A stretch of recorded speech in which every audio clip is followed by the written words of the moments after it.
Infierno en Chasiv-Yar. Las últimas informaciones que nos llegan de aquella zona de combate son verdaderamente alarmantes para Ucrania. Una de las grandes fuentes rusas en informar al respecto, atendiendo a sus propios informadores en el terreno, afirmaba lo siguiente: hoy es simplemente el trabajo más poderoso de las fuerzas aeroespaciales rusas sobre las fortificaciones ucranianas. Solo por la mañana se enviaron más de 40 FABs con distintas modificaciones.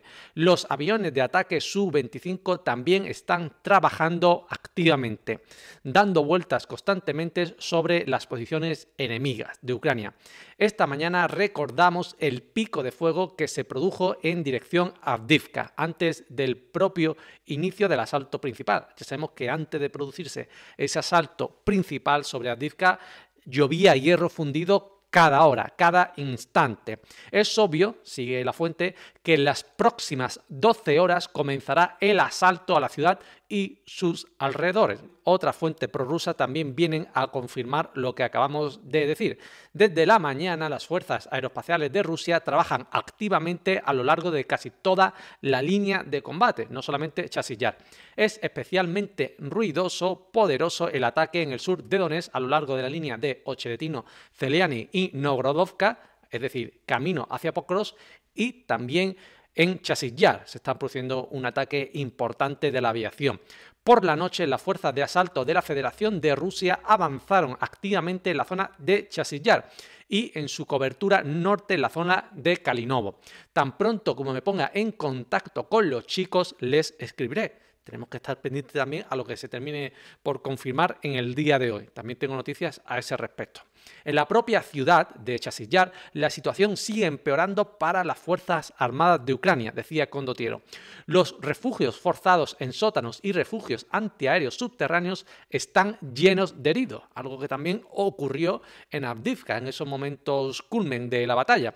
Se interrumpieron por parte de las tropas aeroespaciales rusas la evacuación y la rotación de las Fuerzas Armadas ucranianas. Y a ese respecto también tenemos información, y es que hoy un tren con refuerzo de la Fuerza Armada de Ucrania fue alcanzado por un misil en la zona de Konstantinovka, que ya sabemos que está más al oeste de Chasiv-Yar, justo la gran ciudad contigua a Chasiv-Yar si miramos hacia la parte occidental. Y este avance ruso tan poderoso está llamando la atención de propios y extraños. También, lógicamente, de algunos propagandistas OTAN, ¿no? ¿Y qué es lo que ha pasado? Bueno, que Julian Ropke se está alarmando. Puede que no haya tenido una buena noche también, Julian Ropke, porque ha habido varios episodios que han alarmado al bueno de Julian, ¿no? Del periódico alemán Bild. El primero de esos episodios que han alarmado a Julian es precisamente en torno a la situación de Chasiv-Yar. Concretamente ha dicho en su Twitter que en la batalla por Chasiv-Yar las fuerzas rusas están tratando de implementar sus exitosas tácticas de doble ataque, al igual que hicieron en Avdiivka, Bakhmut y Novomikhailovka. Esta táctica consiste en pinzas desde el norte y el sur mientras se realiza un asalto directo a la ciudad desde la zona este. Y nos da también Julian Ropke en esa lloradera un mapa para entender lo que nos está queriendo decir, ¿no? Avance frontal desde el este, desde el punto principal de ataque, y también un pinzamiento desde el norte, desde la dirección Bogdanivka-Kalinina, y también desde el sur, desde la zona Ivaniske, ¿no? Y esa reserva forestal que hay sobre esa zona.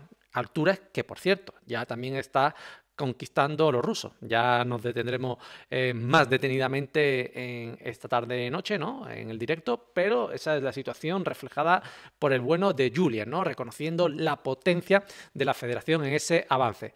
También Julian ha llorado en el día de hoy en su Twitter y ha actualizado el mapa atendiendo a la situación operativa que se estaría desarrollando en la ciudad de Krasnohorivka, ya sabemos, justo en la zona oeste de la ciudad de Donetsk. Afirma lo siguiente: hasta que aparezcan pruebas controvertidas, debemos suponer que Rusia desembarcó con éxito a docenas de soldados en el sur de Krasnohorivka y ahora ocupa varias zonas residenciales al sur y al norte de las vías del tren, y nos da también un mapa para referenciar ese movimiento. Ahí tenéis las imágenes, no sé si os acordáis, pero en Krasnohorivka los rusos se tuvieron que ir más hacia el sur desde la línea del tren, por la presión de los ucranianos, también con esa planta refractaria, de materiales refractarios. Bueno, los rusos han vuelto a lanzar una maniobra ofensiva y han ocupado toda esa zona marcada con rojo que estáis viendo en vuestras pantallas, mapa de Julian Ropke. Ha sido una maniobra muy llamativa porque se ha utilizado un vehículo que hasta el momento actual no habíamos visto, ¿no? Desempeñándose en la guerra de Ucrania, un T-72 cubierto de una carcasa al estilo Tortuga. Bueno, incluso esta maniobra ha despertado el recelo de muchos propagandistas pro-ucranianos. ¿Por qué? Porque no se esperaban que una tortuga les atacase de esa forma. No es una tortuga, es un símil, ¿no? Es un T-72, un tanque ruso con un capuchón por encima, asimilándose a la figura de una tortuga.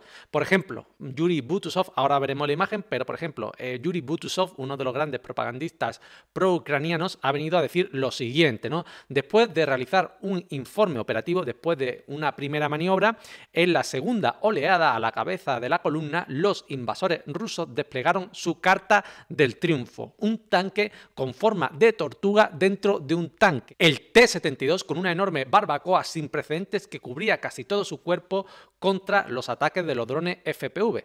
Vamos a ver el vídeo ahora, pero ha afirmado lo siguiente también, Butusov. Esta matrioska no logró llegar hasta los soldados ucranianos, pero aún así pudo llevar a sus piernas a la posición inicial, ¿no? De alguna forma reconociendo esa importante maniobra. Hemos de decir que Julian Ropke no considera esa maniobra en general un fracaso, tanto la primera oleada como la segunda, donde participó este T-72, sino que afirma que se pudo llevar a cabo ese desembarco. Pero bueno, Butusov es amigo de Zelensky, vaya, yo creo que dormirán juntos por la noche. Ahí lo estáis viendo, la tortuga, esa tortuga, yo no sé si decirle bonita o horrenda, ¿no? Porque un armatoste ahí blindado, un T-72, qué barbaridad esos tanques, son una auténtica barbaridad. Eso se lo pone a un Challenger y tiene que pedir auxilio antes de moverse, ¿no? Bueno, ahí estáis viendo la maniobra, bueno, parece ser que fue de reconocimiento, de prueba quizás, se perdió un vehículo, no se consiguió más nada en esa segunda oleada del ataque. En la primera parece ser que sí, que se pudo desembarcar algunas tropas, incluso en esa que estáis viendo, ¿no? Parece que termina por perderse un vehículo. Bueno, en definitiva, lo más llamativo ha sido el empleo de ese tanque, ¿no? La tortuga, ahí la estáis viendo, ya en una imagen más nítida. Y verdaderamente está siendo muy comentado, ¿no? Ese empleo que los rusos hacen de todo, nuevo empleo, ¿no? En definitiva, algunos lo criticarían a los rusos. Hay que ver que no tienen material y tienen que utilizar una parte de otro vehículo antiminas para conformar una estructura defensiva. Hay que ver, los rusos no tienen. Bueno, yo lo digo al revés, tienen el ingenio para precisamente cubrir ese requerimiento específico que necesitaba el tanque para avanzar por ahí. Petrenko, también otro canal pro-ucraniano, ha venido de alguna forma, en sus términos, a elogiar este vehículo de combate, ¿no? Tan llamativo. Ha dicho, bueno, tendrá poca maniobrabilidad, la cabeza del tanque no se podrá mover, quizás solamente dispare en una dirección, ¿no? Para enfrente, arriba y abajo, ¿no? Pero cumple la función que tiene este tanque, abrir camino. Ya sabemos que, sobre todo, lo más importante en una formación de columna es la cabeza. Si tú la cabeza la inutilizas, la maniobra se viene abajo. Y precisamente ese tanque fortificado lo hemos visto cubriendo la primera posición de la columna. Por lo tanto, bueno, yo creo que podemos estar satisfechos con el rendimiento de ese tanque, independientemente de que quizás la maniobra no haya salido del todo perfecta. Y fruto de todo lo anterior es la noticia que tengo que daros. Cuando las cosas van mal en Palacio, empiezan las decapitaciones. ¿Por qué? Primavera Rusa nos dice lo siguiente. Los comandantes de los comandos operativos de la Fuerza Armada de Ucrania Sur y Oeste, Andrei Kovalchuk y Sergei Litvinov, fueron despedidos, flagrantemente despedidos. Así lo afirmó el diputado de la Rada ucraniana Alexei Goncharenko. Han sido absolutamente apeados de sus posiciones militares, ¿no? Ya tienen nuevo sustituto, veremos cómo se desempeñan, pero Goncharenko añadió que este cambio puede no ser el último dentro de las Fuerzas Armadas ucranianas. Bueno, en definitiva, alguien tiene que tener la culpa de todo el desastre que estamos viendo día sí y día también en el frente ucraniano. Y no solamente es que el frente ucraniano se esté cayendo por momentos, sino que también la legitimidad moral de Zelensky va en detrimento. Una de las fuentes pro-ucranianas, Legitimni, afirma lo siguiente: hace tiempo que somos conscientes de que hay un cambio en el pensamiento, en la visión del mundo y en el patriotismo de la sociedad ucraniana. Esto sucedió debido a las acciones equivocadas de Zelensky y su gobierno, que acaban con el amor de los ucranianos por su propio país. Si en 2022 incluso los ucranianos prorrusos apoyaron el poder de Zelensky, considerando a Rusia como un enemigo, los prorrusos allá por 2022, 2 años después se produjo un cambio radical. Ahora en el sudeste de Ucrania casi todos ha vuelto a la normalidad. Es decir, Zelensky y el gobierno ucraniano se están convirtiendo en enemigos y la Federación de Rusia ya no es un enemigo. Todavía no es un amigo libertador para todos, pero la Federación de Rusia ya no es el enemigo en esa parte sudeste de Ucrania.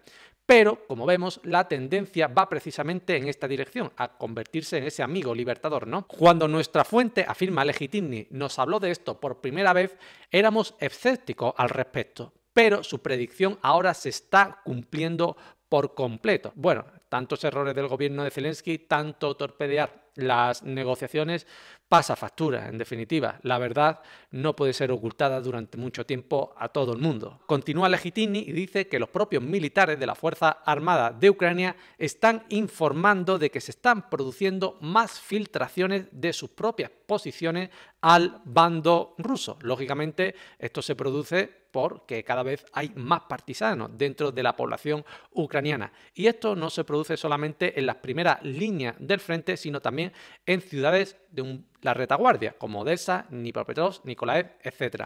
Los recientes vuelos de precisión a Odessa, los recientes ataques de precisión a Odessa, donde se reunieron los dirigentes del grupo de tropas territorial y del Ministerio del Interior, se deben precisamente a que en la sociedad e incluso dentro del sistema hay cada vez más personas que cambiaron de opinión sobre lo que está sucediendo y comenzaron a apoyar a Rusia. Y ese, si me permitís la reflexión, es el gran logro de la Federación.